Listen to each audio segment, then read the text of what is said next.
கர்த்தருக்கு ஸ்தோத்திரம். இன்றைய வசனம் யோபு 23:14. எனக்கு குறித்திருக்கிறதை அவர் நிறைவேற்றுவார். யோபு 23:14.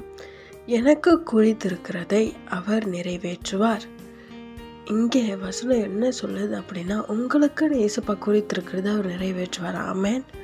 உங்கள் வாழ்க்கையில் என்ன ஏசப்பா செய்ய சித்தம் கொண்டிருக்காரோ, நினைத்திருக்கிறாரோ அதை அவர் செய்வார். யார் என்ன நினைச்சாலும் அதை தடுக்க முடியாது. ஆமேன். உங்களை பார்த்தா சொல்கிறாரு, பயப்படுறீங்களா? உங்கள் ஃப்யூச்சர் எப்படி இருக்கும்னு நினைக்கிறீங்களா?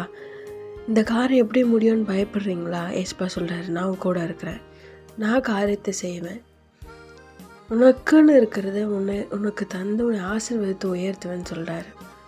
ஆமேன். இந்த ப்ரொமோஷன் கிடைக்கலையே, இது கிடைக்கலேன்னு கவலைப்படாதீங்க.